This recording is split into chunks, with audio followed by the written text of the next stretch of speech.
Friends, welcome to CS logic channel. ಇದು ಬಂದು Karnataka diploma 2020ಕ್ಕೆ ಪ್ರಿಪೇರ್ ಆಗ್ತಾರಂತ ಸ್ಟೂಡೆಂಟ್ಗೋಸ್ಕರ ಮಾಡ್ತಾ ಇರೋದು. ಈ ಸತಿ ಬಂದು ಅಪ್ಲೈಡ್ ಸೈನ್ಸ್ ಅಂದರೆ ಎಲ್ಲರಿಗೂ ಕಾಮನ್ ಸಬ್ಜೆಕ್ಟು. ಯಾಕಂದರೆ ಎಲ್ಲ ಡಿಪಾರ್ಟ್ಮೆಂಟು ಅಪ್ಲೈಡ್ ಸೈನ್ಸು 40 ಮಾರ್ಕ್ಸ್ಗೆ ಬರೀಬೇಕಾಗುತ್ತೆ ಪಾರ್ಟ್ ಎ ಸೆಕ್ಷನು. ಓಕೆನಾ? ಸೊ ಇವತ್ತು ಬಂದು 2014ನೇ ಕ್ವಶನ್ ಪೇಪರ್ ಏನಿದೆ ಅದನ್ನು ಸಾಲ್ವ್ ಮಾಡ್ತಾ ಹೋಗ್ತಾ ಇದ್ದೀನಿ. ಓಕೆ, ಸೊ ನಿಮ್ಗೆ ಇಷ್ಟ ಆಗ್ತಿದ್ರೆ please subscribe to the channel. Let's start today's session. ಇವತ್ತಿನ ಸೆಷನ್ನ ಫಸ್ಟ್ ಕ್ವಶನ್ ಹೋಗೋಣ. An example of basic SI unit is, so ಕೊಟ್ಟಿರೋ ಆಪ್ಷನ್ಸ್ ಅಲ್ಲಿ ಯಾವುದು ಬೇಸಿಕ್ SI ಯೂನಿಟ್ ಅಂತ ಕೇಳಿದ್ದಾರೆ. It is option C, ampere. Okay, passing to the next question. The prefix used for 10 to the power of plus 2 is, so plus 2 ನ prefix ಎಲ್ಲಿ use ಮಾಡ್ತೀವಿ ಅಂತ ಕೇಳಿರೋದು. So it is hecta. Okay, option A, right answer. Next question. An example of dimensionless physical quantity is, so ಯಾವುದಕ್ಕೆ dimensionless ಇರುವಂತ physical quantity ಇದೆ example ಅಂತ ಕೇಳಿದರೆ, so ಅದು ಬಂದು option B, string. Okay, next question. The velocity of free falling body gradually dash as it falls. For example, ನಿಮ್ಮ ಒಂದು ball ಅನ್ನು ಥರ್ಡ್ ಫ್ಲೋರ್ ಇಂದ ಹಾಕ್ತಾ ಇದ್ದೀವಿ ಅಂತ ಇಟ್ಕೊಳ್ಳಿ. So gradually the velocity what it will do, it will increase the as it is falling. Okay, so velocity ಏನಾಗುತ್ತೆ, increase ಆಗುತ್ತೆ ಅದು ಕೆಳಗಡೆ ಬೀಳ್ತಾ ಇದ್ದಂಗೆ. Okay, next question. A main scale is divided into half mm and having a vernier containing a 20 division has a least count of dash centimeters. So ನಾವು ಇಲ್ಲಿ ಏನು calculate ಮಾಡಬೇಕು ಅಂದರೆ least count of vernier calipers count ಮಾಡಬೇಕಾಗುತ್ತೆ. So ಇದಕ್ಕೆ solution ನೋಡ್ಕೊಬೋಣ. So this is the solution. Least count formula ನೋಡೋಣ first. least count is equal to 1 MSD. Okay, main scale division divided by number of vernier scale division. So vernier scale division ನಮಗೆ ಎಷ್ಟು ಕೊಟ್ಟಿದ್ದಾರೆ, 20 ಕೊಟ್ಟಿದ್ದಾರೆ. So 1 MSD calculate ಮಾಡಬೇಕು. 1 MSD ಗೆ ಎಷ್ಟು ಕೊಟ್ಟಿದ್ದಾರೆ, half mm ಕೊಟ್ಟಿದ್ದಾರೆ. half mm is nothing but 0.5 mm. Okay, so 0.5 mm ಕೊಟ್ಟಿದ್ದಾರೆ. 0.5 mm ಬೇಕಾಗಿಲ್ಲ. ಸೊ ಅದನ್ನ ನಾವು ಏನು ಮಾಡ್ತೀವಿ, ಸೆಂಟಿಮೀಟರ್ ಕನ್ವರ್ಟ್ ಮಾಡಬೇಕು. ಸೆಂಟಿಮೀಟರ್ ಕನ್ವರ್ಟ್ ಮಾಡಿದ್ರೆ ಏನಾಗುತ್ತೆ, 0.05 ಸೆಂಟಿಮೀಟರ್ ಆಗುತ್ತೆ. So divided by 20, so number of vernier scale division. So total ಏನಾಗುತ್ತೆ, 0.0025 ಸೆಂಟಿಮೀಟರ್ ಆಗುತ್ತೆ. ಸೊ ಇದನ್ನ ನಾವೇನ್ ಮಾಡ್ತೀವಿ, 10 raised to powers ಅಲ್ಲಿ ತಗೊಂಡಾಗ ಏನಾಗುತ್ತೆ, 0.25 into 10 to the power of -2 ಆಗುತ್ತೆ. ಸೊ ಇದ್ರದ್ದು ಆಪ್ಷನ್ ಹೋಗೋಣ. Option D is the right answer. That is 0.25 into 10 to the power of -2. Okay, next question. For a particular mass of the moving body, its friction is minimum when it is, so ಒಂದು particular moving ಬಾಡಿನ friction ಯಾವಾಗ ಕಡಿಮೆ ಇರುತ್ತೆ ಅಂತ ಕೇಳಿದ್ದಾರೆ. So it is the body which is rolling. Okay, so next question. All equation of motion holds good under the condition of, so under what condition all the equation of body good condition ಅಂತ ಹೇಳುತ್ತೆ ಅಂತ ಕೇಳಿದ್ದಾರೆ. It is constant acceleration. Okay, so ಯಾವಾಗ constant acceleration ಇರುತ್ತೆ, ನಿಮ್ಮ all motion equations good conditions ಅಲ್ಲಿ ಇರುತ್ತೆ. Okay, next question. The force of 1.5 into 10 to the power of -2 newtons acts for 3 seconds on a body of mass 0.05 kg moving with a velocity 4 meter per second. The final velocity of the body is, so ನಿಮ್ಮ ಒಂದು final velocity ಅನ್ನು find out ಮಾಡಬೇಕಾಗುತ್ತೆ. So ಅದಕ್ಕೆ ಏನೇನು ಕೊಟ್ಟಿದ್ದಾರೆ ಅಂದ್ರೆ, first force ಕೊಟ್ಟಿದ್ದಾರೆ, ಆಮೇಲೆ ಟೈಮ್ ಕೊಟ್ಟಿದ್ದಾರೆ t, ಮತ್ತೆ ಮಾಸ್ ಕೊಟ್ಟಿದ್ದಾರೆ. So 0.05 kg. So initial velocity ಎಷ್ಟಿದೆ ಅಂದ್ರೆ 4 ಮೀಟರ್ ಪರ್ ಸೆಕೆಂಡ್ ಇದೆ. ಸೊ ನಾವು ಕೇಳಿರೋದು ಫೈನಲ್ ವೆಲಾಸಿಟಿ ಆಫ್ ದಿ ಬಾಡಿನ ಕ್ಯಾಲ್ಕುಲೇಟ್ ಮಾಡಬೇಕಾಗುತ್ತೆ. ಓಕೆ, ಸೊ ಇದ್ರದ್ದು ಫಾರ್ಮುಲಾಸ್ ಸೊಲ್ಯೂಷನ್ ನೋಡ್ಕೊಬರೋಣ. ಸೊ ನಮ್ಗೆ ಕೊಟ್ಟಿರೋಂಥ ಫಸ್ಟು ಡೇಟಾನ ತಗೋಬೇಕಾಗುತ್ತೆ. So mass of the body ಕೊಟ್ಟಿರೋದು ಎಷ್ಟು, 0.05 kg. Initial velocity that is u 4 metre per second ಕೊಟ್ಟಿದ್ದಾರೆ. ಟೈಮ್ ಬಂದು 3 ಸೆಕೆಂಡ್ಸ್ ಕೊಟ್ಟಿದ್ದಾರೆ. So as Newton's second of motion ಏನು ಹೇಳುತ್ತೆ ಅಂದ್ರೆ, force is equal to mass into acceleration. Okay, so ನಮಗೆ force ಕೊಟ್ಟಿದ್ದಾರೆ, ಆಕ್ಸಲರೇಷನ್ ಕ್ಯಾಲ್ಕುಲೇಟ್ ಮಾಡಬೇಕು. ಯಾಕೆ ಅಂತ ಹೇಳ್ತೀನಿ ನೆಕ್ಸ್ಟ್ ಸ್ಟೆಪ್ ಅಲ್ಲಿ. ಸೊ ಆಕ್ಸಲರೇಷನ್ ಏನಾಗುತ್ತೆ, acceleration is equal to force divided by mass ಆಗುತ್ತೆ. ಸೊ ಫೋರ್ಸ್ ಎಷ್ಟಿತ್ತು, 1.5 into 10 to the power of -2 divided by 0.05. So acceleration ಎಷ್ಟಾಗುತ್ತೆ, 0.3 ಮೀಟರ್ ಪರ್ ಸೆಕೆಂಡ್ ಸ್ಕ್ವೇರ್ ಆಗುತ್ತೆ. ಓಕೆನಾ? So next acceleration find out ಮಾಡಿದ್ರೆ ನಮಗೆ final velocity calculate ಮಾಡೋದಕ್ಕೆ easy ಆಗುತ್ತೆ. ಯಾಕಂದ್ರೆ ಇನಿಷಿಯಲ್ ವೆಲಾಸಿಟಿ ಕೊಟ್ಟಿದ್ದಾರೆ, ಟೈಮ್ ಕೊಟ್ಟಿದ್ದಾರೆ, ಈಗ ಆಕ್ಸಲರೇಷನ್ ಫೈಂಡ್ ಔಟ್ ಮಾಡಿದ್ವಿ. So u is equal to initial velocity 4 metre ಕೊಟ್ಟಿದ್ದಾರೆ, plus a is equal to acceleration find out ಮಾಡಿದ್ವಿ 0.3 metre per second square. Next ಬಂದು ಟೈಮ್ ಬಂದು 3 ಸೆಕೆಂಡ್ಸ್ ಕೊಟ್ಟಿದ್ದಾರೆ. ಸೊ ಫುಲ್ ಕ್ಯಾಲ್ಕುಲೇಷನ್ ಮಾಡಿದ್ರೆ ನಿಮ್ಮ ಕ್ಯಾಲ್ಸಿಸ್ ಅಲ್ಲಿ 4.9 ಮೀಟರ್ ಪರ್ ಸೆಕೆಂಡ್ ಆಗಿರುತ್ತೆ final velocity. Okay, so passing to the question. Option A is the right answer, 4.9 meter per second. Okay, next question. To check the equilibrium of 5 coplanar concurrent forces, we use law of. So ನಿಮ್ಮ ಒಂದು equilibriums ಅಲ್ಲಿ to check the equilibrium of 5 coplanar concurrent forces ಅಲ್ಲಿ ಯಾವ law ಅನ್ನು use ಮಾಡ್ತೀವಿ ಅಂತ ಕೇಳಿದರೆ it is law of polygon of forces because it is 5 coplanar. Okay, next question. The SI unit of momentum. So SI momentum na SI unit ಏನಾಗಿರುತ್ತೆ ಅಂತ ಕೇಳಿದರೆ it is kg meter per second ಆಗಿರುತ್ತೆ. Okay, next question.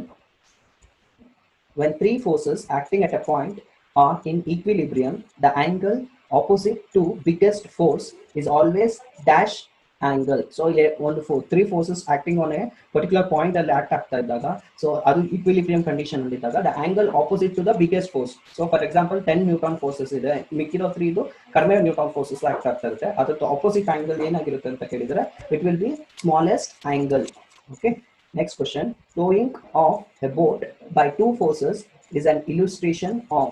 So ಇದು ನಿಮ್ಮ boat ಅನ್ನ ಹೋಗ್ತಾ ಇರುವಂತ forces two forces ಇಲಿಸ್ಟ್ರೇಷನ್ಸ್ ಅಲ್ಲಿ ಏ ತರ ಕಾಣಿಸುತ್ತೆ ಅಂತ ಕೇಳಿದರೆ ಯಾವ ಲಾ ಅಂತ ಕೇಳಿದರೆ ಸೊ ಅದು ಬಂದು law of parallelogram of forces. Okay, next question. Two forces 3 newtons and 5 newtons acts on a body simultaneously making an angle 60 degree between them, the resultant force on the body. So ಎರಡು forces ಅನ್ನು ಕೊಟ್ಟಿದ್ದಾರೆ, ಒಂದು angle ಅನ್ನು ಕೊಟ್ಟಿದ್ದಾರೆ ನೋಡಬಹುದು 3 newton and 5 newton two forces and an angle of 60 degree. So the resultant force ಏನಾಗಿರುತ್ತೆ ಅಂತ ಕೇಳಿದ್ದಾರೆ. ಓಕೆ, ಇದು ಸೊಲ್ಯೂಷನ್ ನೋಡ್ಕೊಂಬರೋಣ. Force let resultant force may be r ಅಂತ ತಗೊಳ್ಳೋಣ. So alpha represents the angle between the a and b, ಅಂದ್ರೆ a and b is nothing but two forces ಕೊಟ್ಟಿದ್ದಾರೆ. So r square is equal to a square plus b square plus 2ab into cos alpha. So this is your formula for resultant force. So a square is nothing but 3 newtons first, b is nothing but 5 newtons ಕೊಟ್ಟಿರೋದು. So ಅದನ್ನ substitute ಮಾಡ್ತಾ ಇದ್ದೀನಿ. So 3 square plus 5 square plus 2 into 3 into 5 angle ಕೊಟ್ಟಿರೋದು ಎಷ್ಟು cos of 60 degree ಕೊಟ್ಟಿದ್ದಾರೆ. So ಇದು calculate ಮಾಡಿದ್ರೆ 9 25 2 3 5 into cos 60 it is 15. So total ಆಗಿ ಏನಾಗುತ್ತೆ r square is equal to 49 ಬರುತ್ತೆ. ಬಟ್ ನಮ್ಗೆ ಏನು ಬೇಕಾಗಿರೋದು r value. So square root on both sides will get the value as 7. Okay, 7 square is equal to 49. So passing to the question, the answer is option C, 7 Newton. So passing to the next question. Dimensional formula for stress. So stress na dimensional formula kelidare. So yavadu anta helbekagutte, and the right answer is L to the power of -1 m into t to the power of -2. Okay, next question. The pull in the bicycle chain is an example of. So ನಿಮ್ಮ ಒಂದು cycle ನ chain pulling ನ ಯಾವುದಕ್ಕೆ example ಅಂತ ಕೊಟ್ಟಿದ್ದಾರೆ ಕೇಳಿದ್ದಾರೆ. It is an example for tensile stress. Okay, next question. Viscosity of water at 20 degrees Celsius in centipores is. So ನಿಮ್ಮ viscosity of water at 20 degrees Celsius ಅಲ್ಲಿ ಏನು ಅಂತ ಕೇಳಿದ್ದಾರೆ. It is 1.005 is the answer. Next question. Dimension formula of surface tension. So surface tension na dimensional formula kelidare. It is L to the power of 0 m into t to the power of -2. Option D is the right answer. Okay, so a steel needle can be floated on the surface of water because of the. So on the steel needle float ಆಗ್ತಾ ಇರುತ್ತೆ water surface ಅಲ್ಲಿ. Because why ಅಂತ ಕೇಳಿದರೆ it is because of the surface tension. Okay, next question. Rest on the bottom of the container having a base area of 10 meters square filled with water to the height of 6 meter is. So ನಮ್ಗೆ ಏನು ಹೇಳಿದ್ದಾರೆ ಅಂದರೆ trust on the bottom of the containers ಎಷ್ಟು ಅಂತ find out ಮಾಡಬೇಕಾಗುತ್ತೆ. So ಇದರದ್ದು solution ಮಾಡ್ಕೊಂಬೋಣ. So solution ನೋಡೋಕೆ ಮುಂಚೆ ಅದು ಕೊಟ್ಟಿರೋ ಡೇಟಾಸ್ ಏನೇನು ಕೊಟ್ಟಿದ್ದಾರೆ ಅಂತ ನೋಡಿದ್ರೆ ಒಂದು ಕಂಟೈನರ್ ಕೊಟ್ಟಿದ್ದಾರೆ, ಆ ಕಂಟೈನರ್ಗೆ ಫಿಲ್ ಆಗಿದೆ ವಾಟರು. ಸೊ ಎಷ್ಟು ಹೈಟ್ ಅಂದರೆ it is nothing but 6 meter. Okay, so ಅದು ಬಿಟ್ಟು ಇನ್ನೊಂದು ಕೊಟ್ಟಿದ್ದಾರೆ surface area. So surface area ಎಷ್ಟಿದೆ ಅಂದರೆ 10 ಮೀಟರ್ ಸ್ಕ್ವೇರ್ ಕೊಟ್ಟಿದ್ದಾರೆ. ಅದು ಬಿಟ್ಟು ಸ್ಟ್ಯಾಂಡರ್ಡ್ ವ್ಯಾಲ್ಯೂಸ್ ಇದೆ. ಸ್ಟ್ಯಾಂಡರ್ಡ್ ವ್ಯಾಲ್ಯೂಸ್ ಅಂದರೆ ಯಾವುದು ಅಂದರೆ density of water. So density of water's formula ಏನು ರೋ ಅಂತ ರೆಪ್ರೆಸೆಂಟ್ ಮಾಡ್ತೀವಿ is equal to 10 to the power of 3 okay kg per meter cube ಆಗುತ್ತೆ. ಸೊ ಇದು ಬಿಟ್ಟರೆ ಇನ್ನೊಂದೇನು ಅಂದರೆ ಅಸ್ಯೂಮಿಂಗ್ ಅಟ್ಮಾಸ್ಫಿಯರಿಕ್ ಪ್ರೆಷರ್. ನಾನು ಏನು ಮಾಡ್ತಾ ಇದ್ದೀನಿ, ಅಟ್ಮಾಸ್ಫಿಯರಿಕ್ ಪ್ರೆಷರ್ ಆಗಿರೋದ್ರಿಂದ ಫಿಲ್ ಆಗಿರೋದ್ರಿಂದ ಟೋಟಲ್ ಟ್ಯಾಂಕ್ ಫಿಲ್ ಆಗಿರೋದ್ರಿಂದ ಏನಾಗುತ್ತೆ ಅಟ್ಮಾಸ್ಫಿಯರಿಕ್ ಪ್ರೆಷರ್ ಬಂದು 0 ಪಾಸ್ಕಲ್ ತಗೊಂಡಿದ್ದೀನಿ. ಅವ್ರು ಕೇಳ್ತಾ ಇರೋದೇನು thrust on the bottom. So ಇಲ್ಲಿ ಯಾವುದೋ ಒಂದು ಬಾಟಮ್ ನ ಟ್ರಸ್ಟ್ ಏನಾಗಿರುತ್ತೆ ನಿಮ್ಮ ಒಂದು ಕಂಟೈನರ್ಸ್ ಅಂತ ಕೇಳಿದ್ದಾರೆ. ಸೊ ಫಸ್ಟ್ ಏನ್ ಮಾಡ್ತೀವಿ, ಪ್ರೆಷರ್ ಕಂಡಿಡ್ಕೊಳ್ತೀವಿ, pressure at the bottom of the tank. So pressure of the bottom of the tank P is equal to ಏನಾಗುತ್ತೆ, P is equal to P naught, that is assuming atmospheric pressure plus rho ಅಂದ್ರೆ density of water into gravity, G is nothing but gravity into height. So height ನಮ್ಗೆ ಕೊಟ್ಟಿದ್ದಾರೆ. So P naught is equal to 0 atmospheric pressure plus 10 to the power of 3, that is density of water. Next ಏನು gravity to ನಿಮಗೆ standard equations ಗೊತ್ತಿರಬೇಕು. So gravity is nothing but 9.8 meter per second square into height ಎಷ್ಟು ಕೊಟ್ಟಿದ್ದಾರೆ, 6 meters ಕೊಟ್ಟಿದ್ದಾರೆ. ಓಕೆನಾ. So ಇದನ್ನು calculation ಮಾಡಿದ್ರೆ ನಿಮಗೆ ಪ್ರೆಷರ್ ಸಿಗುತ್ತೆ. So pressure at the bottom is 58.8 into 10 to the power of 3 Pascal. So ನಮ್ಗೆ ಕೇಳಿರೋದು ಟ್ರಸ್ಟ್. ಸೊ ಟ್ರಸ್ಟ್ ಅನ್ನು ಕ್ಯಾಲ್ಕುಲೇಟ್ ಮಾಡಬೇಕಾದ್ರೆ ಫಾರ್ಮುಲಾ ಏನು ಅಂದ್ರೆ thrust is equal to pressure at the bottom of the tank into area. So pressure calculate ಮಾಡಿದ್ವಿ, area ಕೊಟ್ಟಿದ್ದಾರೆ. So area ಎಷ್ಟು 10 meter square. So ಅದನ್ನ ಸಬ್ಸ್ಟಿಟ್ಯೂಟ್ ಮಾಡಿದ್ರೆ will get thrust at the bottom is equal to 58.8 into 10 to the power of 4 newtons. Okay, passing to the question. So the right answer is 58.8 into 10 to the power of 4 newtons. Okay, next question. Keeping the temperature constant, if pressure of the gas is doubled its volume. So ನಿಮ್ಮ ಒಂದು temperature ಅನ್ನು constant ಇಟ್ಟಾಗ ನಿಮ್ಮ ಒಂದು gas ನ pressure ಅನ್ನ double ಮಾಡಿದಾಗ ನಿಮ್ಮ ವಾಲ್ಯೂಮ್ ಗ್ಯಾಸ್ ವಾಲ್ಯೂಮ್ ಏನಾಗಿರುತ್ತೆ ಅಂತ ಕೇಳಿದರೆ it will reduces to half. ಎಷ್ಟಿತ್ತು ಮೊದಲಿಗೆ ಆ ವಾಲ್ಯೂಮ್ ಗಿಂತ ಕಡಿಮೆ, ಅರ್ಧ ಆಗುತ್ತೆ. ಓಕೆನಾ. ಸೊ ನೆಕ್ಸ್ಟ್ ಕ್ವಶನ್, ಈ transfer in the absence of the medium is. So ಯಾವ ಮೀಡಿಯಂ ಅನ್ನ ಅಬ್ಸೆನ್ಸ್ ಅಲ್ಲಿ ಇದ್ರೂ ಕೂಡ ಹೀಟ್ ನ ಟ್ರಾನ್ಸ್ಫರ್ ಮಾಡ್ಬೋದು ಅಂತ ಕೇಳಿದರೆ ಇಟ್ ಈಸ್ ರೇಡಿಯೇಷನ್ ಮೀಡಿಯಂ.